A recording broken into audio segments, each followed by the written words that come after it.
चैतन्य महाप्रभु इस स्थान में आए थे। कृष्णदास कविराज कहते हो, श्रीरंग क्षेत्र आइला कावेरी रतीर, श्रीरंग देखिया प्रेमे हईला अस्थिर। चैतन्य महाप्रभु रंग क्षेत्र में आए थे और कावेरी के तीर पर यह स्थान है। और रंगनाथ स्वामी को देखकर चैतन्य महाप्रभु अस्थिर हो गए। कैसे हो गए? तो हम उडुपी में थे तो वहां भी ऐसी दशा चैतन्य महाप्रभु की हुई थी। उडुपी ते कृष्ण देखी हैला विवल। उडुपी में जो कृष्ण को देखा तो महाप्रभु विवल हो गए थे। तो ऐसे चैतन्य महाप्रभु यहाँ रंग क्षेत्र में आए थे। और रंग क्षेत्र ये श्री संप्रदाय का प्रमुख स्थली है। जैसे गौड़िया वैष्णव के लिए मैं हमेशा कहता हूँ मायापुर, नवद्वीप और ब्रजभूमि। उसी प्रकार से जो श्री संप्रदाय के वैष्णवास हैं उनके लिए 4 स्थान बहुत महत्वपूर्ण है। उसको कहते हैं चतुर्मंडल या चतुर्मंडपम कहते हैं। एक है श्रीरंगम। तो ये चारों जो स्थान हैं उन चारों स्थानों की 4 विशेषताएं हैं।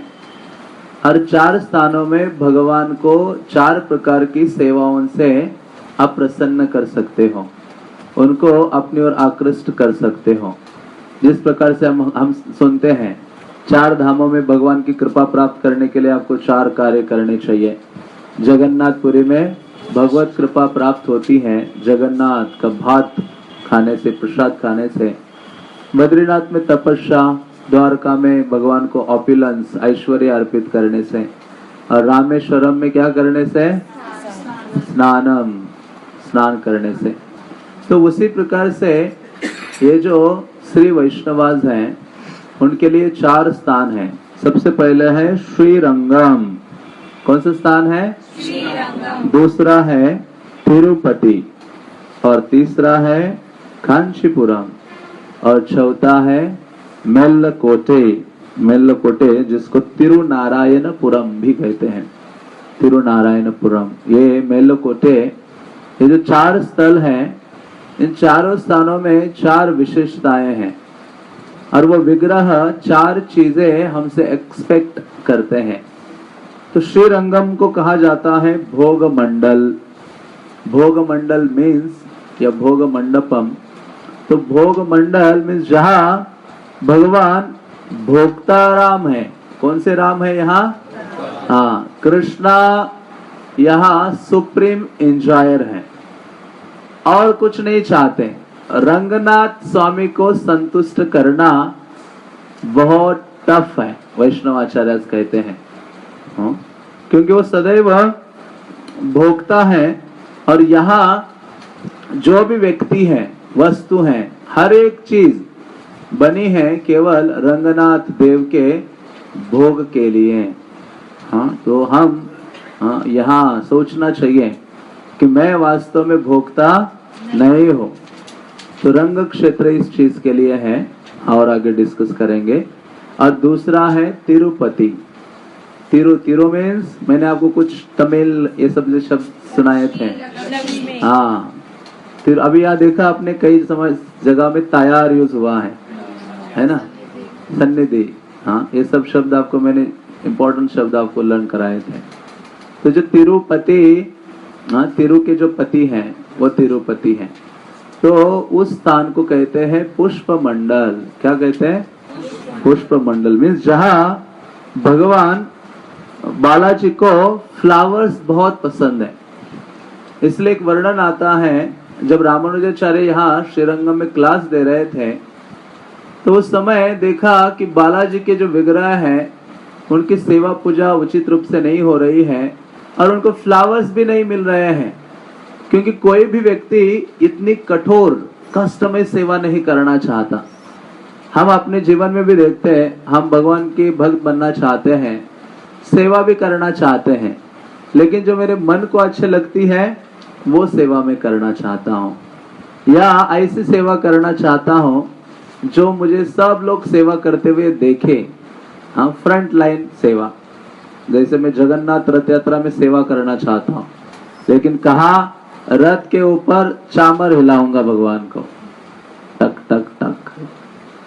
फिर बाद में दूसरे दिन कहूंगा आपने मुझे देखा नहीं, प्रभु जी माता जी आपने मुझे देखा नहीं, कहा था मैं रथ के ऊपर। हाँ, और वास्तव में उसका ध्यान जगन्नाथ के ऊपर नहीं होता, किसके ऊपर होता है? क्राउड के ऊपर। कौन कौन डिवोटी मुझे देख नहीं रहे, अभी तक कब से मैं चावल ले रहा हूँ। हाँ, तो हम सेवा भी ऐसी करना चाहते हैं जिसके द्वारा हम वास्तव में कृष्णा को प्रसन्न नहीं करना चाहते, अपने भौतिक अहंकार और मन को और प्रसन्न करना चाहते हैं। तो यहाँ रामानुजाचार्य ने वहां जब देखा कि बालाजी को फ्लावर्स नहीं मिल रहे हैं, तो उनके हजारों सन्यासी शिष्य थे। उन्होंने कहा एक सेवा मेरे पास है, कौन जाएगा उस तिरुमला हिल के ऊपर? बहुत बड़ी हिल है, उस समय तो कोई रास्ते नहीं थे ठीक से। सोचो 900 साल पहले, कितने साल पहले? 800 साल भी पकड़ो, 800 साल सोच सकते हैं आप? अभी हम 50 साल पहले का सोचे तो भी बहुत कठिन होता है। उस समय जंगल था, वहां पशु पक्षी थे, बहुत ज्यादा पशु, हिंस्र पशु आदि थे, कोई नहीं जाना चाह रहा था। रामानुजाचार्य ने क्लास में ओपन किया, कौन करेगा ये सर्विस? तो बड़े बड़े दिग्गज सन्यासी डिवोटीज थे, कोई खड़ा नहीं हुआ। एक सिंपल एक गृहस्थ भक्त खड़े हो गए, जिनका नाम था अनंत आचार्य। क्या नाम था? आप उनके बारे में सुनोगे और उन प्लेस को दर्शन करोगे तो कभी भी अनंत आचार्य के प्रति अनंत आचार्य के प्रति आपके हृदय में प्रेम उमड़ आएगा। उस स्थान में भी मैं ले जाऊंगा आपको, तिरुपति हिल पर, जहां अनंत आचार्य अपनी पत्नी के साथ सेवा की है उन्होंने बालाजी की, और अमेजिंग सेवा की है अपने गुरु की आज्ञा का पालन करने हेतु। हाँ, जिनको अनंत अलवर भी कहते हैं, दूसरा एक उनका नाम है। फिर रामानुजाचार्य ने उनको एक नया नाम भी दिया था। इस प्रकार से तिरुपति बालाजी को फ्लावर्स, जैसे गौर निताई को फ्लावर्स बहुत अच्छे लगते हैं, गौर निताई को ये अलंकार वगैरह इतना अच्छा नहीं लगता। गौर निताई उनको कहते हैं, अंबिका कालना में जो विग्रह है गौर निताई, वो उनके जो डिवोटी हैं उनको कहते हैं कि मुझे आप सजाओ हमेशा फ्लावर से। और गौर निताई को गार्लैंड्स अच्छे लगते, कहाँ तक? उनके नीज तक। हाँ, तो गौर निताई बहुत आनंदित होते हैं जब उनको कोई फ्लावर से डेकोरेट करता है, ऑफर करता है। तो पुष्प मंडल, और तीसरा प्लेस है कांचीपुरम। कौन सा प्लेस है? हाँ, तो मैं बहुत स्लो बोल रहा हूँ सारी चीजें, ताकि आपको मैं तंग करूंगा 3-4 घंटे। तो कांचीपुरम, तो कांचीपुरम ये स्थान है त्याग मंडल। कौन सा स्थान है? त्याग मंडल, जहां वरदराज स्वामी निवास करते हैं। और वरदराज हर एक व्यक्ति से आकांक्षा करते हैं त्याग की भावना का। भगवान के लिए उनकी सेवा, उनकी प्रीति, उनके प्रेम और उनकी प्रसन्नता के लिए एक व्यक्ति को सर्वस्व त्यागने के लिए तैयार होना चाहिए। कल हमने एक ट्रेन में गीत गाया था, सर्वस्व तोमार चरणे संपिया। सर्वस्व तोमार, हे कृष्णा, आपके चरण कमलों में मैं अपना जो सर्वस्व है उसको अर्पित कर रहा हूँ। और जो चौथा स्थान है जिसको कहते हैं मेल्लकोटे या तिरुनारायणपुरम, तो ये तिरुनारायणपुरम मेल्लकोटे ये विद्या मंडल है। विद्या मंडल जहाँ रामानुजाचार्य कंटिन्यूअसली 12 साल रुके थे, और वहां उन्होंने कई सारे ग्रंथों की रचना की। और श्री संप्रदाय के वैष्णवों का कहना है कि वहां कोई व्यक्ति रहता है और रामानुज द्वारा रचित जो श्री भाष्य है वेदांत सूत्र पर, उसके शुरुआत की कुछ श्लोका ही पढ़ता है तो भगवान को सरलता से समझ पाता है। उतना ही इनफ है भगवान को प्रसन्न करने के लिए। विद्या मंडलम में उसको भगवान के भक्ति का जो ज्ञान है वो अर्जित होता है। तो इस प्रकार से हर संप्रदाय के अपने अपने विशेष प्लेसेस हैं जो भगवान के लीलाओं से या भगवान से संबंधित है। इवन प्रभुपाद भी कहा करते थे कि मेरा जो घर वृंदावन है और मेरा ऑफिस क्या है मुंबई, और मेरा वर्शिपिंग प्लेस जहां मैं पूजा करता हूँ भगवान की वो श्रीधाम मायापुर है। तो इस प्रकार से ये जो आचार्य हैं ये जो सारे स्थान हमें प्रदान करते हैं, इन वैष्णव क्षेत्रों से हमें प्रेम हो जाए तो सरलता से हमें वैकुंठ जाने की जो डिजायर है वो हमारे हृदय में जागृत होगी। क्यों ये वैष्णव क्षेत्र स्थापित किए जाते हैं और उनको फेमस किया जाता है? क्योंकि जो जीव वैकुंठ जाने की जो डिजायर है ऐसे भगवान के स्थलों में आकर अपने हृदय में उजागर करता है, जागृत करता है। और ये भी एक कारण है इन सब प्लेसेस में विजिट करना, बारंबार धामों में जाना, वृंदावन आदि जाना। हाँ, क्योंकि उससे क्या होता है कि हमारी भगवान के धाम जाने की डिजायर बहुत स्ट्रांग हो जाती है, दृढ़ हो जाती है, हम जाना चाहते हैं। हाँ, तो इस प्रकार से ये श्री संप्रदाय के अलग अलग जो स्थान है जहाँ ये विशेष प्रकार की जो सेवाएं हैं उनको भगवान स्वीकार करते हैं। तो भक्ति रसामृत सिंधु में रूप गोस्वामी कहते हैं अन्य भिलाषिता शून्य ज्ञान कर्मादि अनावृतम। हाँ, कि जो भगवत भक्ति है, शुद्ध भक्ति, उत्तमा भक्ति, वो ये है कि सारी अभिलाषाओं से व्यक्ति को क्या होना चाहिए? शून्य हो जाना चाहिए। तो वो उत्तमा भक्ति का ये भी एक स्थान है, रंग क्षेत्र, जहाँ वैष्णवास किसी और चीज की आकांक्षा नहीं करते। यहाँ केवल एक ही आकांक्षा करते हैं, किस प्रकार से भगवान रंगनाथ को प्रसन्न किया जाए अपनी सेवाओं के द्वारा, और कोई उनकी डिजायर नहीं है। तो ऐसे स्त्री संप्रदाय में, वैष्णव में, यहाँ वैष्णव सदाचार श्री वैष्णवाद में बहुत स्ट्रिक्टली फॉलो किया जाता है। और विशेष रूप से भगवान का जो पूजा विधान है वो बहुत स्ट्रांग है, बहुत अधिक स्ट्रिक्ट है और बहुत अधिक कॉम्प्लिकेटेड है। और तीसरा कि यहाँ श्री संप्रदाय में वैष्णव सेवा पर बहुत जोर है, भक्त जन सेवा।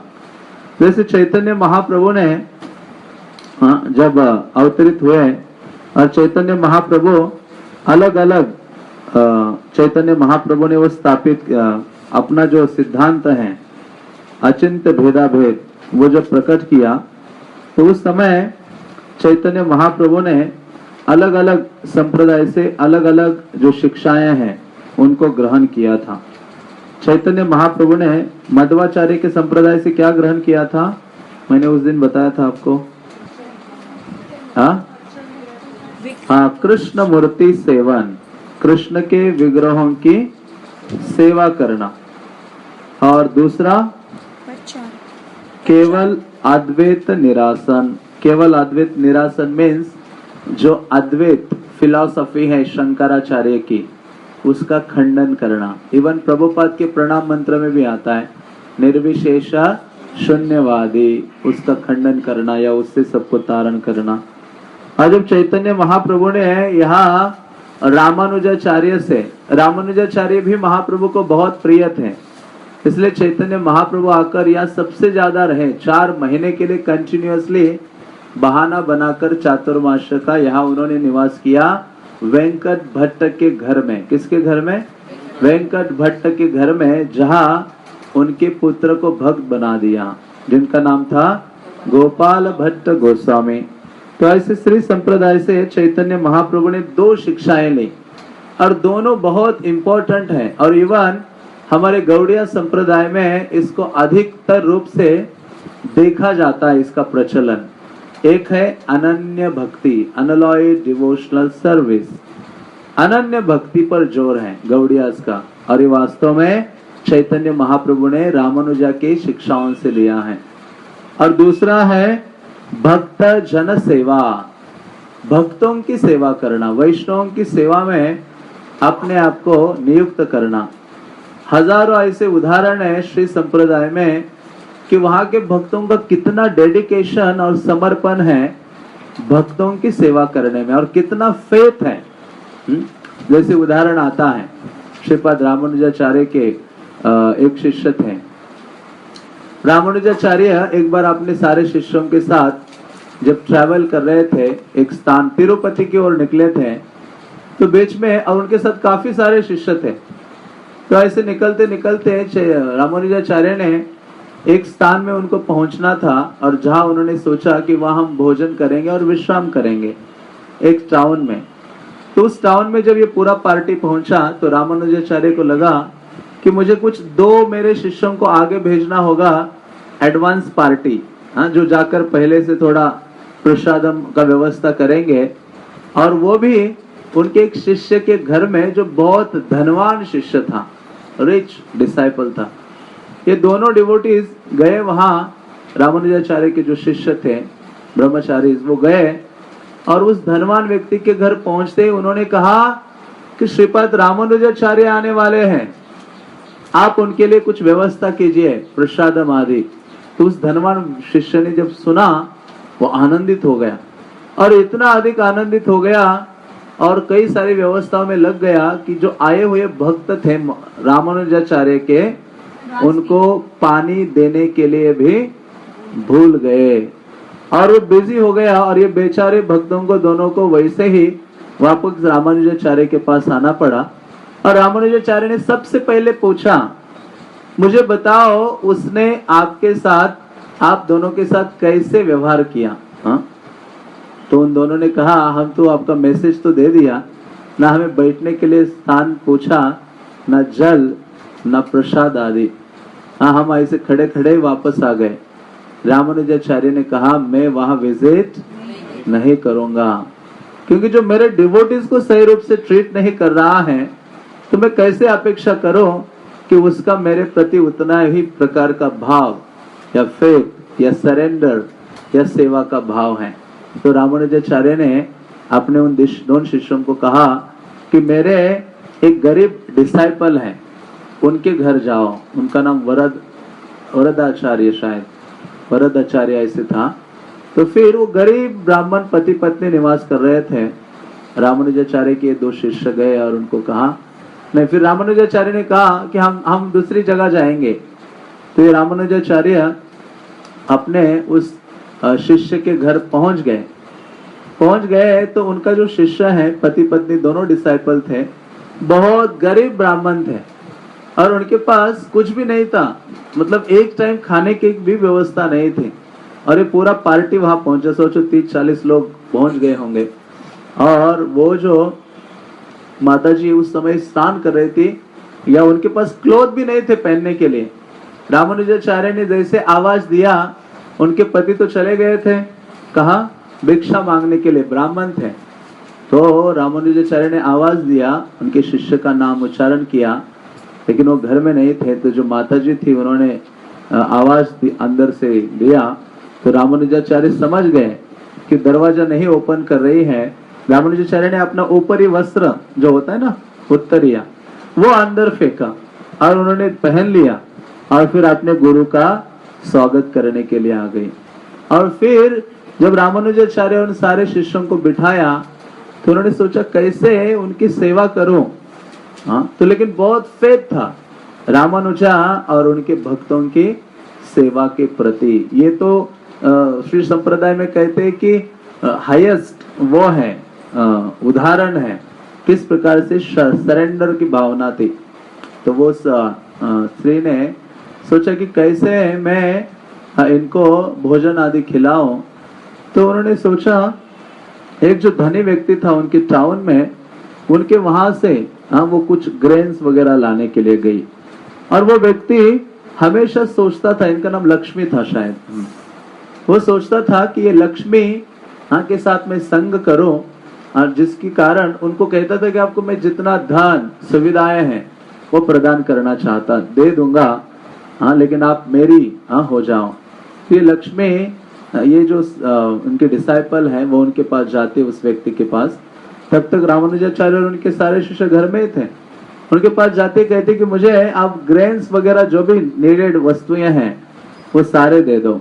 तो वो दे देता है, और ये आती है कुकिंग आदि करती है और उनको सर्व करना शुरू करती है। उसी समय रामानुजाचार्य उनके जो शिष्य हैं वो आके पहुंचते हैं, जो घर के ओनर हैं ब्राह्मण, और वो देखते कि अरे इतना सारी चीजें कैसे आ गई हमारे घर में और इस सब प्रसाद पा रहे हैं। तो उनकी पत्नी वो बताती है अपने पति को और रीजन कहाँ से और मैंने लाया हूँ, और इस प्रकार का एविल जो नेचर है, भावना है उस धनी व्यक्ति की है। तो फिर रामानुजाचार्य प्रसाद ग्रहण करते हैं और वो दोनों पति पत्नी रामानुजाचार्य के पास ये जो स्ट्रगल है वो रिवील करते हैं। तो रामानुजाचार्य अपना महाप्रसाद देते हैं उनको, जो रामानुजाचार्य ने खाया हुआ उच्छिष्ट है, और उनको कहते हैं कि आप जाकर क्या करो, हाँ उसको दे दो, उस धनी व्यक्ति के पास जाओ ये उच्छिष्ट प्रसाद लेकर। तो वहां पहुंचती है और वो अकेली पहुंचती है उस धनी व्यक्ति के पास और उसको उच्छिष्ट प्रसाद प्रदान करती है। वो खाने मात्र से इतना शुद्ध हो जाता है कि उसके चरणों में गिर जाता है, और फिर वो कहता है कि मैं आपके आध्यात्मिक गुरु को देखना चाहता हूँ, उनको सर्व करना चाहता हूँ, सरेंडर होना चाहता हूँ। तो इस प्रकार से श्री वैष्णवाज में ये कहा देखा गया है कि वहाँ जो वैष्णवों की सेवा करने की सर्वोत्कृष्ट धारणा है, और जिसके द्वारा वास्तव में वो जो पति पत्नी हैं आज भी बहुत अधिक ग्लोरियस हैं उनकी इस वैष्णव सेवा के लिए। तो चैतन्य महाप्रभु ने इस संप्रदाय से दो चीजें ली थी। कौन सी दो चीजें हैं? अनन्य भक्ति, अनलॉयड डिवोशनल सर्विस, हाँ, जो हम रूप गोस्वामी ने अनन्य भक्ति की बात की है भक्ति रसामृत सिंधु में, जो महाप्रभु ने उनको इलाहाबाद में शिक्षा दी। और दूसरा है भक्त जन सेवा, भक्तों की सेवा।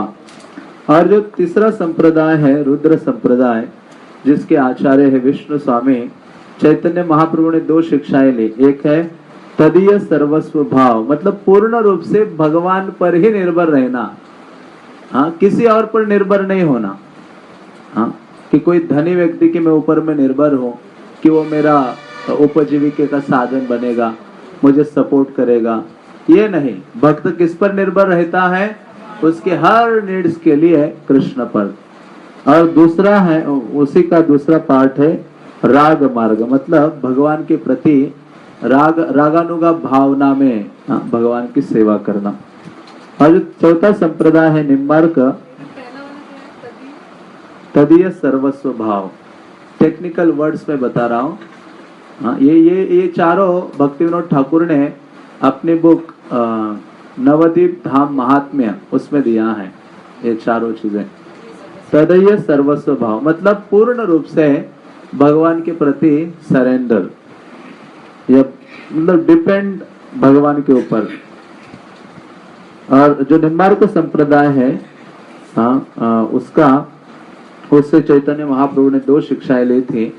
एक था एकांत राधिका आश्रय, राधा रानी के चरणों का आश्रय ग्रहण करना, और उसी की दूसरी चीज थी गोपी भाव। ये निम्बार्क संप्रदाय से श्री चैतन्य महाप्रभु ने दो चीजें अपने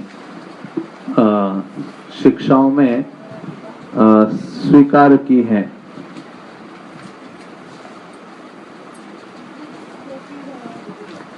तो हो गए आपका। तो इस प्रकार से चैतन्य महाप्रभु श्री संप्रदाय से ये दो प्रमुख शिक्षाएं लेते हैं, और इवन श्रील प्रभुपाद इन दो शिक्षाओं को बहुत जोर देते हैं अपने आंदोलन में। भक्तों की सेवा, टेकिंग केयर ऑफ डिवोटीज या डिवोटीज को सर्व करना, और दूसरा है अनलॉयड डिवोशनल सर्विस, अहेतु की जो भक्तों की सेवा है वो। तो रंगनाथ स्वामी जिनका नेचर है भोग विलास करना, मीन्स भोग स्वीकार करना, अल्टीमेट एंजॉयर है। तो जैसे हम उडुपी में थे तो वहां कृष्ण इस रूप में आनंद एंजॉय करते हैं, एक किड के रूप में, मतलब एक बालक के रूप में। उडुपी कृष्णा सारी सेवाओं को स्वीकार करते हैं, बल्कि एक बच्चे को संतुष्ट करना बहुत इजी है। इजी है कि नहीं इजी? आपको सबको अनुभव होगा। बच्चों को संतुष्ट करना बहुत इजी है, लेकिन रंगनाथ स्वामी को संतुष्ट करना बहुत ही कठिन है।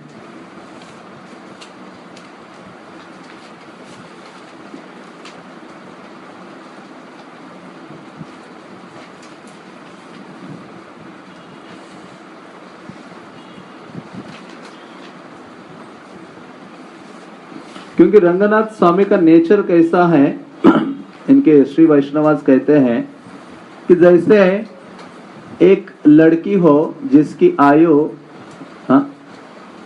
15 से लेके 18 तक है अराउंड, तो वो उसको संतुष्ट करना बहुत कठिन है।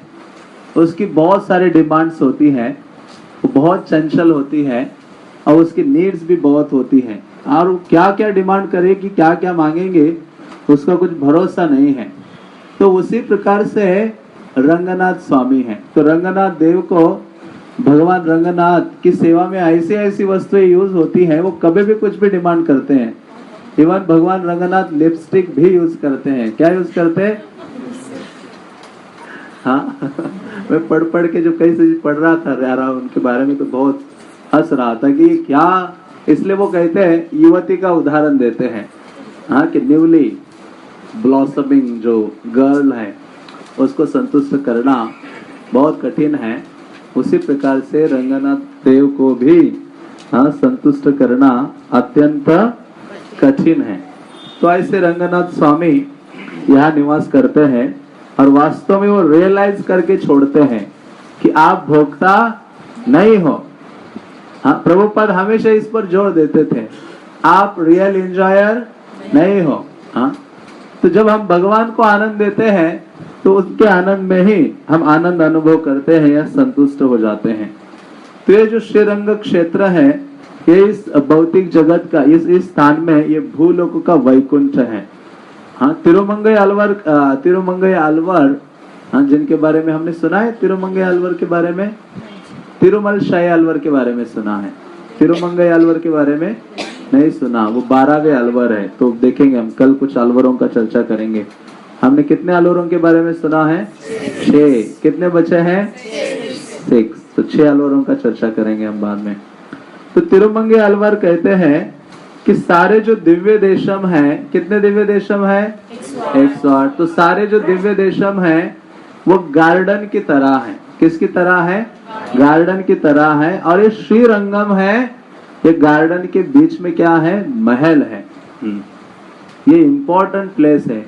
108 दिव्य देशों में सबसे इंपॉर्टेंट और सबसे जो श्रेष्ठ है वो ये श्रीरंग क्षेत्र है। और ऐसा रंग क्षेत्र, ये भगवान का वैकुंठ धाम ही है। इसलिए ये जो टेम्पल है, इसकी जो रचना है बिल्कुल वैकुंठ धाम की तरह है। 7 प्रकार कहते हैं उसको। प्रकार मीन्स वॉल्स। 7 वॉल है, 12 टावर्स है और बहुत सारी डिटेलिंग है जो वैकुंठ लोक में है। तो वैकुंठ लोक, जब ब्रह्मा ने इस टेम्पल के बारे में देखा या सुना तो उनको लगा कि मैं तो इस वैकुंठ जगत के जो छोटा सा इतना सा पार्टिकल है उसका केयर कर रहा हूँ। भौतिक जगत वैकुंठ जगत का डस्टबिन है। क्या है? वैकुंठ जगत का डस्टबिन क्या है? Material world. तो ब्रह्मा जब देखते हैं कि ये जो वैकुंठ जगत है उसके कोने में इतना छोटा सा एक पार्टिकल है भौतिक जगत, उसका मैं क्या हूँ? उसका टेक केयर कर रहा हूँ, उसको मैनेज कर रहा हूँ। तो जो ब्रह्मा ऐसा सोच रहे हैं, हम अपने अपने एरिया में छोटे छोटे चीजों के बॉस होते हैं, कुछ कार्य करते तो हम कितना गर्व अनुभव करते हैं। इस प्रकार से हमें सोचना चाहिए कि मैं वास्तव में नगण्य हूँ। तो इस स्थान में, श्रीरंग क्षेत्र में, भगवान को एक नाम दिया गया है जिनका नाम है पेरिया पेरुमाल। क्या नाम है? माता जी, पेरिया का मतलब क्या है? सही है, पेरिया पेरुमाल। तो जो भी कुछ शब्द होंगे हम माता जी से पूछेंगे, जहाँ भी डाउट होगा हमें। तो इसलिए जो यहाँ आसपास के जो किसान होते हैं, जब वो अपनी फसल को निकालते हैं और फिर उसको काउंट करते हैं, तो जो पहला काउंटिंग का क्या कहते हैं उसको? नाप नहीं, जैसे किसी चीज से आप काउंट कर रहे हो 1 2 3, हम मेजर, जो पहला मेजर का कैसे कहेंगे, पहले जो खेप है, सोचो केजी में कुछ काउंट कर रहा है, तो पहला जो केजी है वो काउंट नहीं करता, उसके लिए वो बोलता है तिरु अरंग पेरिय कोयल। क्या कहता है? तिरु अरंग पेरिय कोयल। तो वो वास्तव में इनके लिए है। किसके लिए? वो पहला रंगनाथ के लिए, क्योंकि सारे जो किसान हैं वो जानते हैं कि यहाँ रंगनाथ ही क्या है? भोक्ता है। उन्हीं के लिए ये फर्स्ट नाप है। तो ऐसे रंगनाथ स्वामी का इस क्षेत्र का वर्णन ब्रह्मांड पुराण, मत्स्य पुराण और वे पद्म पुराण आदि में बहुत अधिक विशेष रूप से दिया है, और वेदों में भी रंगनाथ स्वामी का वर्णन है। इसलिए भगवान का नाम एक नाम दिया है, उनका नाम वेद स्वरूपी। भगवान का नाम क्या है यहाँ? वेद स्वरूपी। तो ऐसे रंगनाथ क्षेत्र में ये जो 7 वॉल्स हैं, पहले वैसे इन 7 जो दीवारें हैं वो प्रतिनिधित्व करती हैं 7 लोकों का, भूर भुवर स्वहर महरलोक तपलोक जनलोक सत्यलोक। इस प्रकार से 7 लोकों को वो करते हैं, रिप्रेजेंट करते हैं। लेकिन बाद में इन 7 दीवारों का नाम जो बहुत फेमस 7 डिवोटीज थे रंगनाथ के, उनके नाम से इन 7 जो दीवारें हैं उनका नामकरण किया गया है। तो ऐसे रंग क्षेत्र ये एक द्वीप है जो 2 नदियों के बीच में है। कितने नदियों के बीच में है? एक है कावेरी और दूसरा है कोलेरुन। कौन सी नदी? कोलेरुन। तो ऐसे कावेरी और कोलेरुन ये जो 2 नदियां हैं, ऐसा वर्णन आता है कि ये नदियां वास्तव में रंगनाथ क्षेत्र पर एक माला के रूप में है। जिस प्रकार से माला पहनाई जाती है राउंड फॉर्म में, उसी प्रकार से ये 2 नदियां भगवान की सेवा विशेष रूप से करते हैं। तो हर जो इस आध्यात्मिक क्षेत्र होते हैं उनको 3 चीजों में बांटा गया है। कौन कौन सी 3 चीजें हैं? एक है 3 चीजों के अनुसार उनको कैटेगराइज किया गया है। एक है दिव्य देश, एक है स्थल विशेष, और एक है मूर्ति विशेष, और एक है तीर्थ विशेष। जो आध्यात्मिक टाउन्स हैं या धाम है, तीर्थ है, उनको 3 स्थानों में बांटा है। एक है स्थल विशेष, मूर्ति विशेष, तीर्थ विशेष। तो कोई भी ऐसा दिव्य देशम नहीं है कि जहां तीनों ये एक साथ हो, लेकिन रंग क्षेत्र ऐसा है कि यहाँ तीनों ही बहुत पावरफुल है और तीनों एक साथ हैं। स्थल विशेष मतलब ये वैकुंठ से अभिन्न है। मूर्ति विशेष, ये रंगनाथ स्वामी इस क्रिएशन के फर्स्ट डीटी हैं। कौन से डीटी है? क्रिएशन के पहले विग्रह। जितने भी विग्रह हैं वो रंगनाथ के विग्रह का ही वास्तव में एक्सपेंशन है, ऐसा शास्त्र कहते हैं।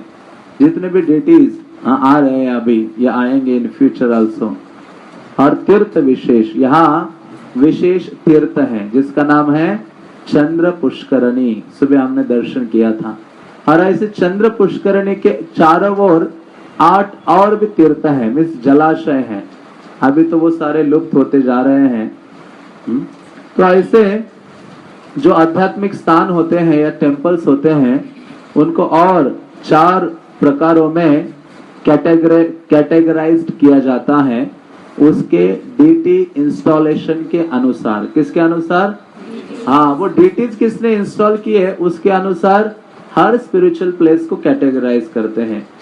फर्स्ट है स्वयं व्यक्त क्षेत्र। फर्स्ट क्या है? स्वयं व्यक्त क्षेत्र। थोड़ा सा स्टोरीज आपको थोड़ा बाद में सुनाऊंगा फर्स्ट टाइम्स। स्वयं व्यक्त क्षेत्र मतलब वो स्थान सेल्फ मैनिफेस्ट है, स्वयं मैनिफेस्ट हुआ है। जैसे ब्रज भूमि वृंदावन है, जगन्नाथपुरी जैसे हम हमारे संप्रदाय के अनुसार देखते हैं। तो उसी प्रकार से ये जो स्थान है रंग क्षेत्र है। और दूसरा है मतलब यहाँ के डेटीज को किसी ने इंस्टॉल नहीं किया, उस स्थान को कहा जाता है स्वयं व्यक्त क्षेत्र। और दूसरा है दिव्य क्षेत्र। दिव्य क्षेत्र मीन्स जहां डेमिगॉड्स डीटीज को इंस्टॉल करते हैं। जैसे ऐसे कई स्थान हैं, इवन साउथ इंडिया में या वृंदावन आदि में भी है। और तीसरा है सिद्ध क्षेत्र। सिद्ध क्षेत्र मीन्स जो सिद्ध पुरुष हैं, सेजेस हैं, सेंट्स हैं, वो लोग डीटीज को इंस्टॉल करते हैं, जो वैष्णव संत हैं। जैसे प्रभुपाद टेम्पल्स है, वो सब सिद्ध क्षेत्र है एक प्रकार से। या जहां जहां भगवान के भक्तों ने, सिद्ध महात्माओं ने, मुनिगणों ने, ऋषियों ने डीटीज को इंस्टॉल किया, वो सारे स्थान सिद्ध क्षेत्र के रूप में एक प्रकार से जाने जाते हैं। और चौथा प्रकार है मानुष क्षेत्र। मानुष क्षेत्र मतलब ह्यूमन बींग्स के द्वारा, मनुष्यों के द्वारा डीटीज जहां इंस्टॉल हुए हैं। तो श्री वैष्णव के अनुसार 8 स्वयं व्यक्त क्षेत्र है कि जो स्वयं सेल्फ मैनिफेस्टेड है। एक है, सबसे पहले है श्रीरंगम। कौन सा स्थान? दूसरा है श्री मुष्णम। कौन सा है? श्री मुष्णम, जहां वराहदेव है, जहां भगवान चैतन्य महाप्रभु गए थे। श्री मुष्णम, ये सब चैतन्य चरितामृत में आते हैं, ये सारे प्लेसेस सब पढ़ते हैं तो। और तीसरा है तिरुवेंगदम। कौन सा है? तिरुवेंगदम। चौथा है शालग्रामम। पांचवा है नैमिषारण्यम। कौन सा है? नैमिषारण्यम स्वयं मैनिफेस्ट हुआ है। भगवान स्वयं अपने आप को एक फॉरेस्ट के रूप में मैनिफेस्ट करते हैं।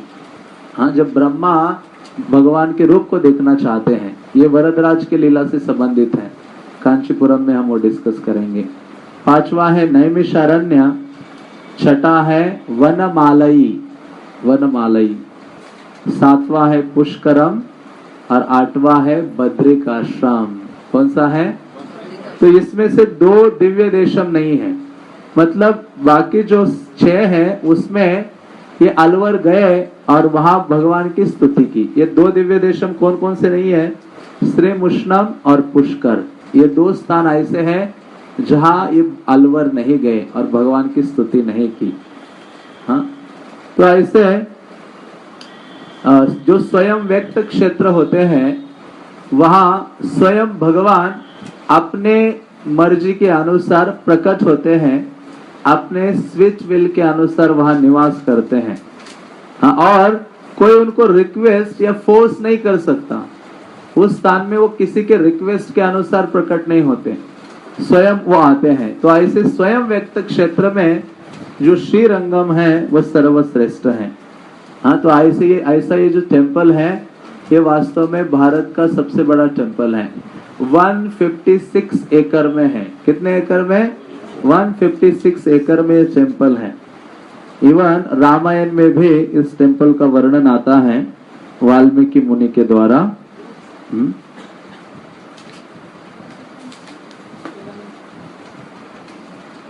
तो ये ऐसा स्थान है श्रीरंग क्षेत्र जहां कई सारे जो आचार्य हैं वो अवतरित होते हैं और भगवान की अलग अलग प्रकार से सेवा करते हैं। तो ऐसे रंगनाथ स्वामी, इनका जो विशेष विग्रह है जिसका वर्णन ब्रह्म वैवर्त पुराण में आता है, जहां नारद मुनि को शिवजी भगवान रंगनाथ के बारे में वर्णन करते हैं, इनके विग्रह के बारे में, ये कैसे अवतरित हुए वगैरह वगैरह। तो नारद मुनि के अंदर रंगनाथ के बारे में सुनने की बहुत अधिक लालसा थी। और वास्तव में शिवजी कहते हैं कि ये जो श्रीरंगम है, यहाँ लक्ष्मी देवी का कृपा बहुत अधिक है इस क्षेत्र पर। और जो भी व्यक्ति इस क्षेत्र का विजिट करता है, रंगनाथ देव का दर्शन करता है, उस व्यक्ति पर लक्ष्मी की भी कृपा उतनी ही मात्रा में होती है। और दूसरी चीज, वो व्यक्ति जन्म और मृत्यु के सागर से सरलता से पार हो सकता है। तो ऐसे जो रंगनाथ देव है, उनको प्राप्त करने की इच्छा से जो ब्रह्मा है सबसे पहले बहुत अधिक तपस्या करते हैं 1000 साल के लिए। कितने साल के लिए? इवन ऐसे वर्णन आता है कि जब ब्रह्मा का प्राकट्य हुआ तब उन्होंने बहुत अधिक तपस्या आदि की और फिर भगवान से प्रार्थना कर रहे थे कि मैं आपकी सेवा करना चाहता हूं और उस सेवा के लिए आप प्रकट हो जाइए। तो भगवान क्षीर सागर से प्रकट होते हैं इस विग्रह के रूप में। कौन से विग्रह के रूप में? रंगनाथ स्वामी के विग्रह के रूप में। और अकेले नहीं, दोनों विग्रह भगवान मतलब ब्रह्मा की सेवा के लिए प्रकट होते हैं और आल्टर के साथ, जिसको विमानम कहते हैं। हाँ, माता जी को पता होगा विमानम। आप जब टेम्पल में जाते हो तो जो मेन गर्भगृह होता है उसके ऊपर जो शेप होता है, यहाँ गोल्डन शेप है जिसमें भगवान का सुंदर मुख कमल है। आप शाम को या कल हम देख सकते हैं जो सुवर्ण विमान है। कौन सा विमान है? सुवर्ण विमान। सुवर्ण विमान मीन्स एक ऐसा प्लेस जिसके अंदर भगवान की डेटीज रहती है। हाँ, सोचो हमारे शब्दों में अल्टर जिसे कहते हैं। तो ऐसे सुवर्ण विमान में भगवान क्षीर सागर से प्रकट होते हैं और ये सुवर्ण विमान गरुड़ जी अपने कंधे में लेकर उठा के ऊपर आ गए थे उस क्षीर सागर से। अभी हमने यहाँ सुबह गरुड़ जी का दर्शन किया था। तो वो गरुड़ जी एक विशेष मुद्रा में है, ऐसे हाथ जोड़कर बैठे हुए हैं और वो किसको देख रहे हैं? निरंतर रंगनाथ स्वामी को। कई बार कोई सोच सकता है कि इतने दूर कैसे गरुड़ जी को रख दिया। हाँ, लेकिन एक बार रंगनाथ स्वामी को कुछ करना था, रंगनाथ देव को, तो उन्होंने गरुड़ जी को कहा इसी स्पॉट में बैठे रहना। तब से वो उधर ही है, दूर ही है उनके मंदिर से देखा जाए। जब मुझे इमरजेंसी होगी तब मैं आपको और अंदर बुला लूंगा। तो वहां गरुड़ जी निश्चिंत होकर और ऐसे ऊपर आंखें करके किसको देख रहे दूर से? रंगनाथ देव का, कि क्या मुझे आदेश देंगे कि ताकि मैं तुरंत जंप मारूं, उनकी सेवा के लिए तैयार हो जाऊं। तो ऐसे जो भगवान रंगनाथ देव के विग्रह अनंत शेष पर लेटे हुए हैं और जिनके जब ये विग्रह प्रकट हो गए वहां से क्षीर सागर से, तो उसके साथ भगवान के अनेक अनेक पार्षद भी उनके साथ प्रकट हो गए। इंद्र आदि देवतागण भी वहां आ गए। तो ऐसे विग्रह को ब्रह्मा जी लाते हैं और अपने जो सत्य लोक है वहां स्थापित करते हैं। कहाँ स्थापित करते हैं? सत्य लोक में। और उस विग्रह के साथ भगवान के वैकुंठ के जो सेनापति हैं, जिनको कहा जाता है विश्वक्सेन। क्या कहते हैं? विश्वक्सेन। इसी संप्रदाय में विश्वक्सेन का बहुत महात्म्य है। हाँ, हम उनका विग्रह का भी दर्शन करेंगे। रंगनाथ स्वामी के पीछे ही उनका विशेष टेम्पल है।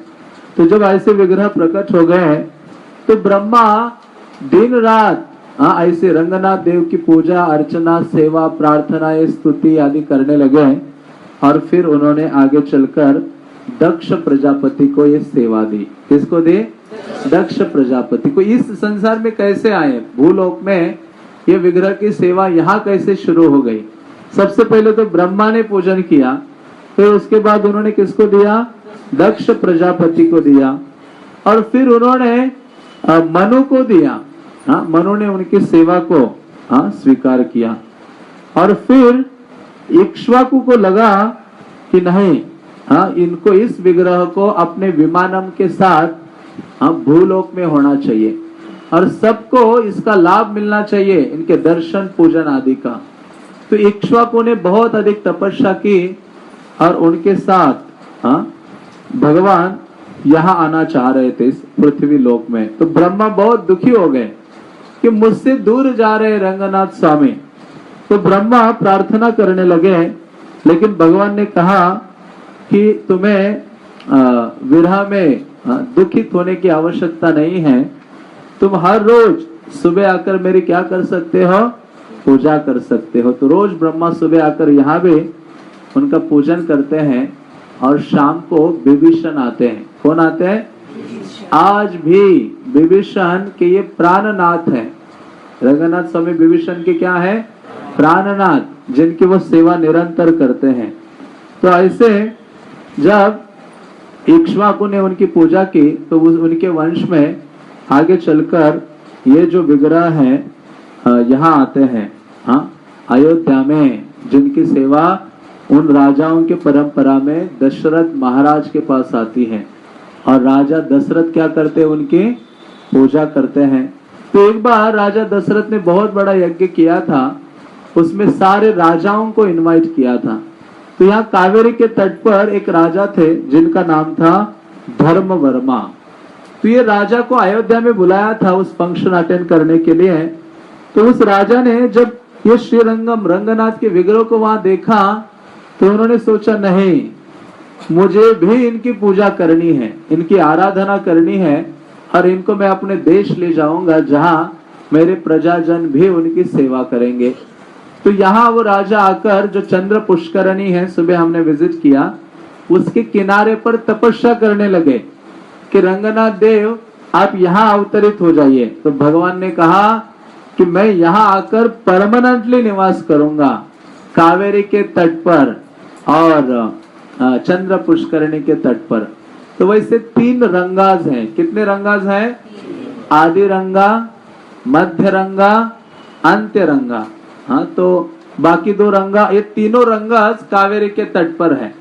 ये जो आदि रंगा है वो श्रीरंगपट्टनम में है, हाँ, बेंगलोर से नजदीक है। और दूसरे एक रंगा है, हाँ, तो वो बीच में है कावेरी के तट पर। और ये तीसरे जो रंगा है जिनका हम दर्शन कर रहे हैं, इनको अंत्य रंगा कहते हैं। क्या कहते हैं? अंत्य रंगा। तो अंत्य रंगा सबसे श्रेष्ठ है जिनका दर्शन आदि।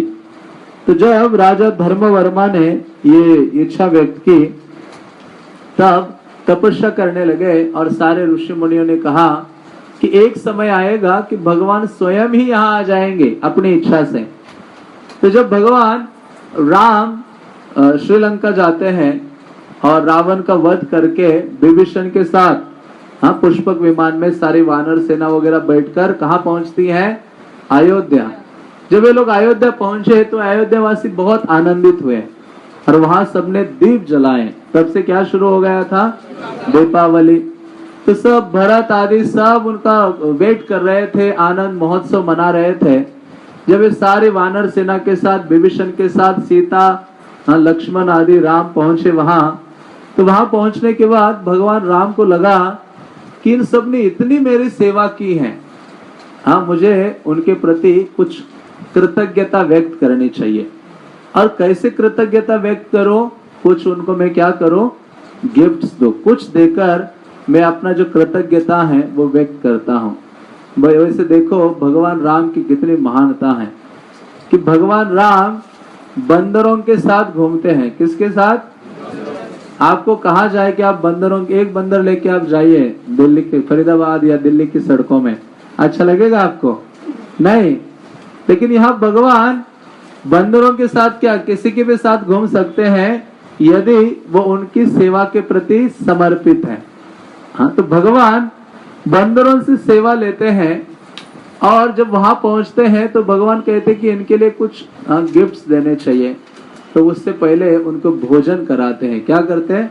भोजन। तो एक बड़ा सा डाइनिंग हॉल होता है जिसमें सारे बंदरों को लाइन में बिठाया जाता है और भगवान राम हनुमान के साथ दूसरे स्थान में होते हैं। तो वह प्रसाद सर्विस हो रहा था, जैसे हम सब बैठे थे लाइन में, प्रसाद सर्व हो रहा था। तो जब कुछ सर्व किया, भगवान राम ने कहा, चलो हनुमान, हम चलते देखने के लिए। जैसे इस्कॉन में भी जब प्रसाद सर्विस होता है बड़े फेस्टिवल में, तो सन्यासी लोग जाते ना देखने कौन कैसे खा रहा है, मिलते, वॉक करते। तो वैसे हनुमान के साथ भगवान राम गए, देखने गए कि क्या हो रहा है अंदर।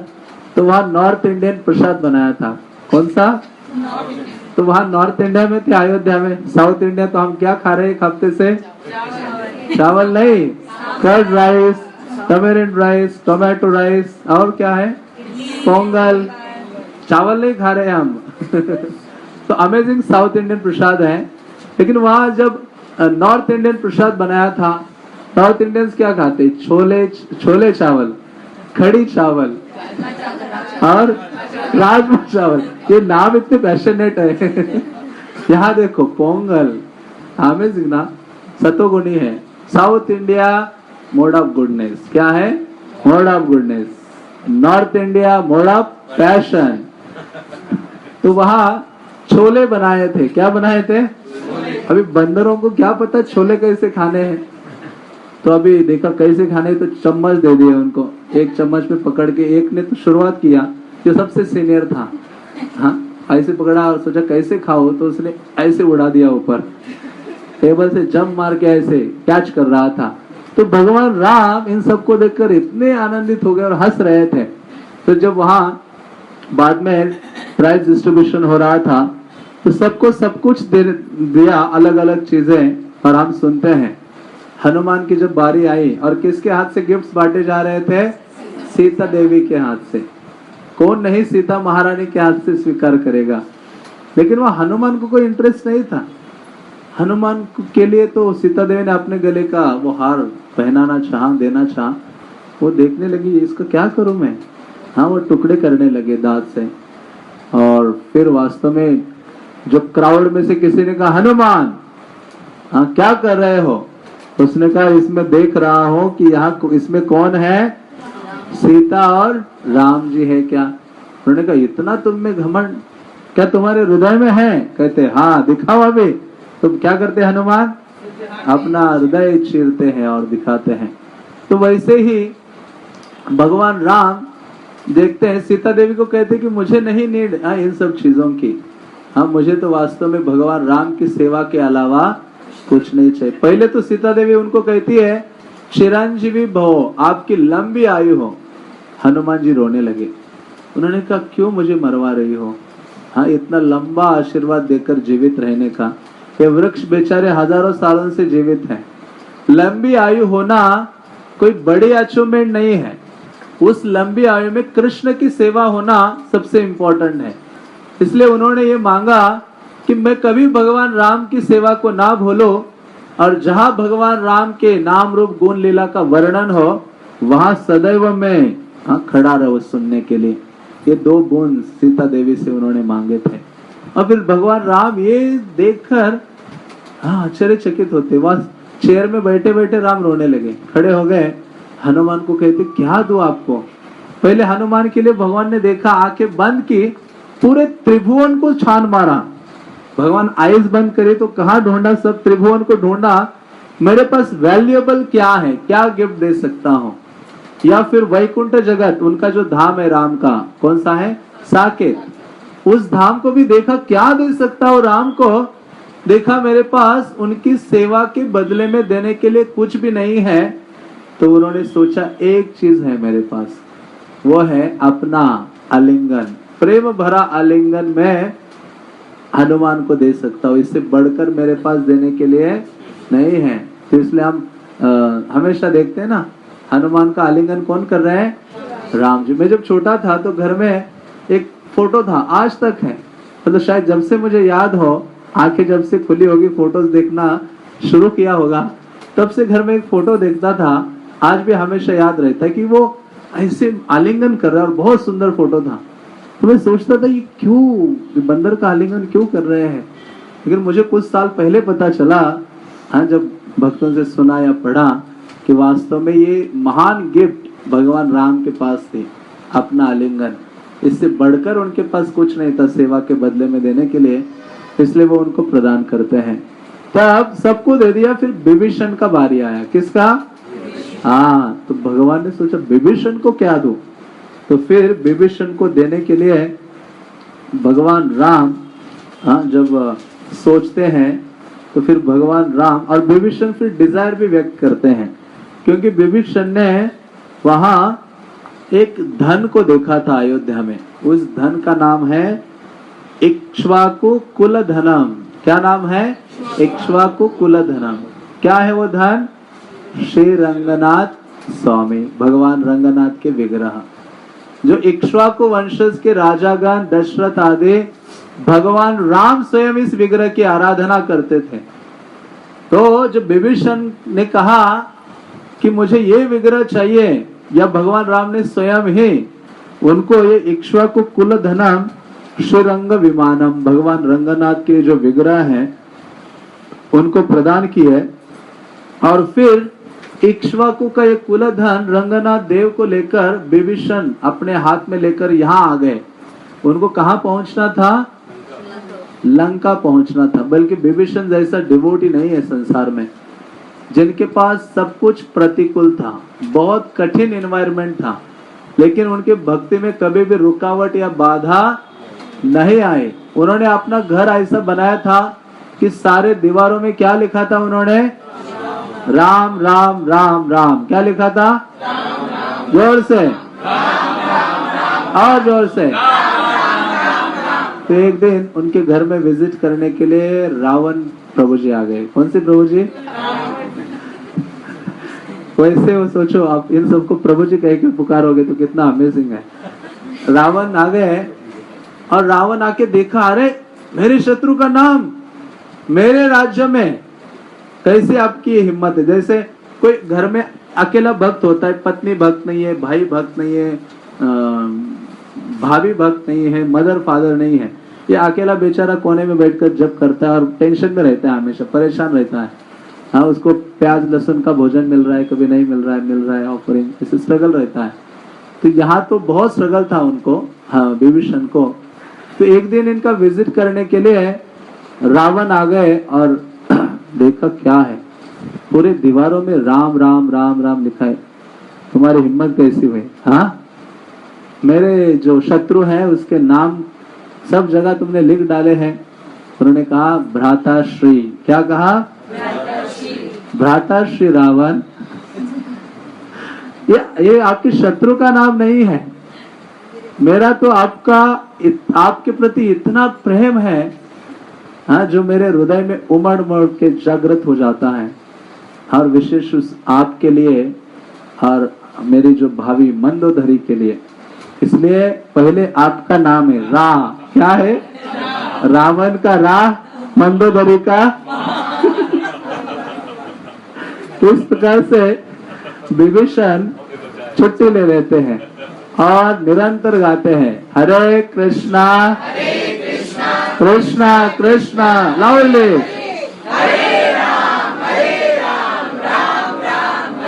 तो विभीषण हमेशा भगवान राम की सेवा में नियुक्त थे। हम तिरुपिल्लानी गए थे ना, जाते समय जहाँ आप लोगों ने ड्रामा किया था, वो कौन सा ड्रामा किया था? आदि जगन्नाथ स्वामी का हमने दर्शन किया, जहाँ वो सेतु बनाना, हनुमान का टेम्पल था। तो वहाँ एक प्रकार से विभीषण मिलने आते हैं, हाँ, भगवान राम को।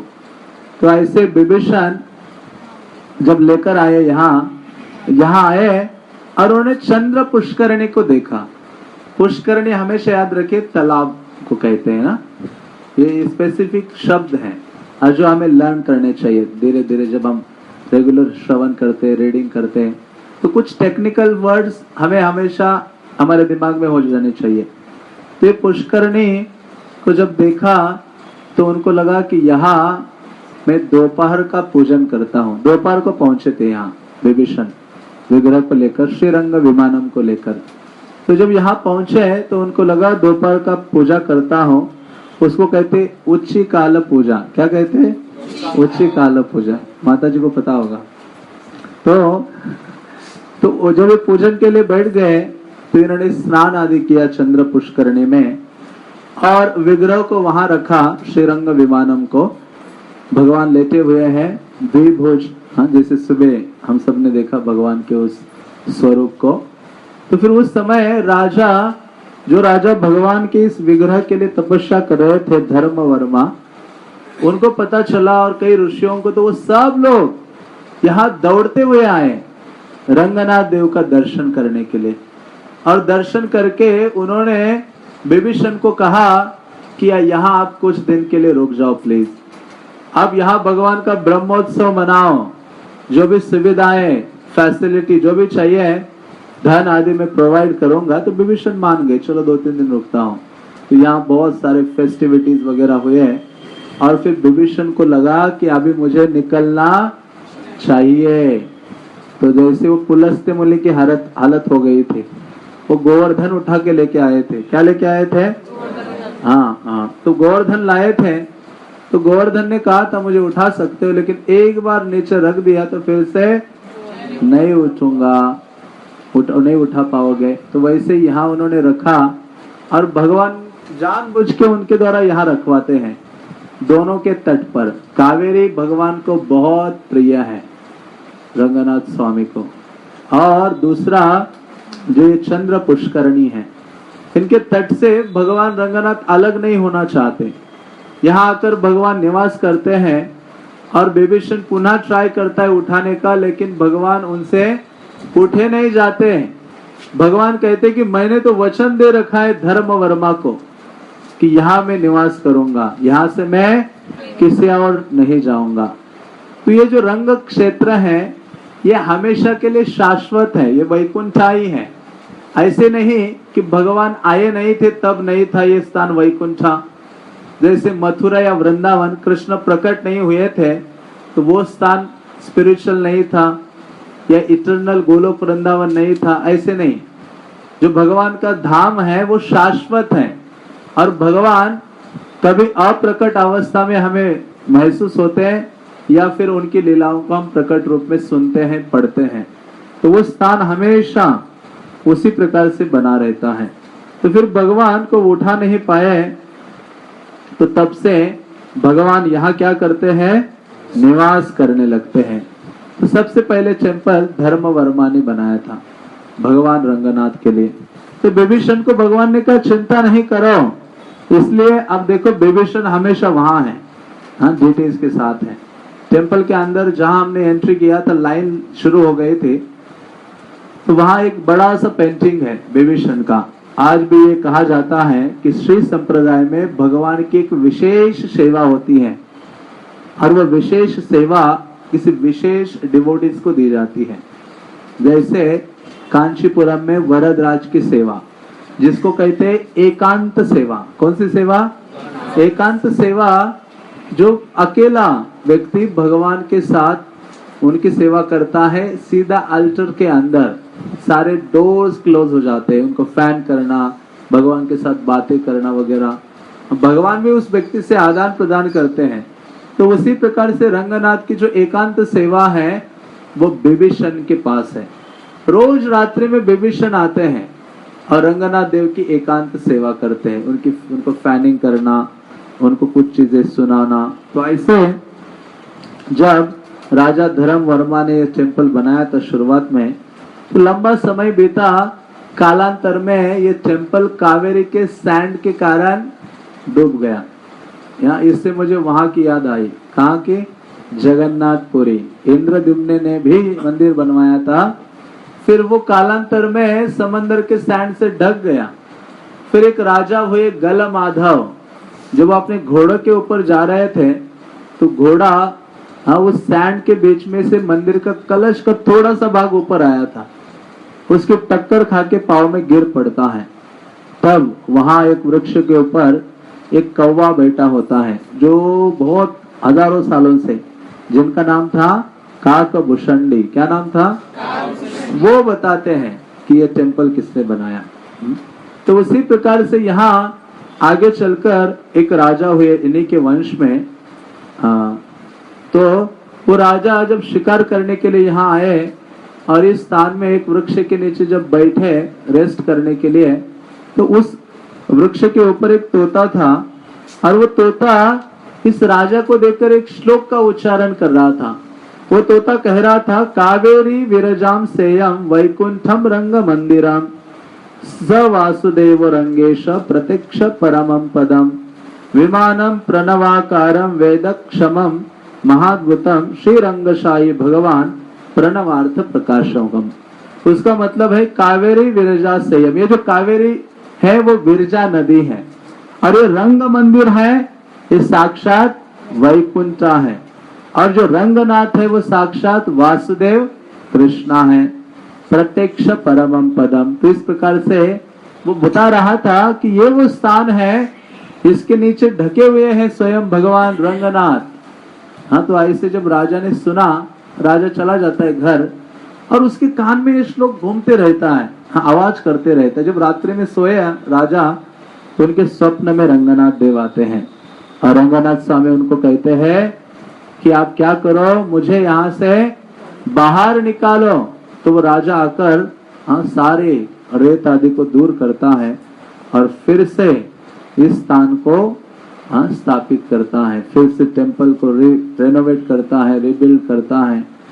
तो उस कव्य के कारण राजा ने, जहाँ रंगनाथ का अंदर हम दर्शन करते, उसके साइड में एक मंडपम है, वो बनाया है। उसका नाम है किली मंडप। क्या नाम है? किली मीन्स कौवा, तोता। तोता, किली मीन्स तोता। तो जिनके नाम से राजा ने क्या बनाया? किली मंडपम, इस विशेष लीला को स्मरण रखने के लिए। तो इस प्रकार से भगवान रंगनाथ देव इस स्थान में प्रकट होते हैं और आगे चलकर अलग अलग महान भक्तों से वो सेवा स्वीकार करते हैं। क्या स्वीकार करते हैं? सेवा स्वीकार करते हैं।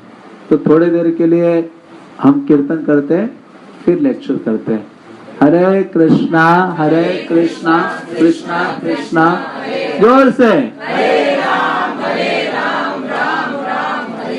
या 5 मिनट ब्रेक दे दो आपको पानी पीने के लिए और थोड़ा सा रिफ्रेश होने के लिए, ठीक है? तो 5 मिनट में आना है और अपना अपना स्थान याद रखिए, उसी स्थान में बैठिए, नहीं तो फिर अरेंज करने के लिए फिर और समय जाएगा। हरे कृष्णा कृष्णा कृष्णा हरे हरे, हरे राम राम राम रंगनाथ स्वामी के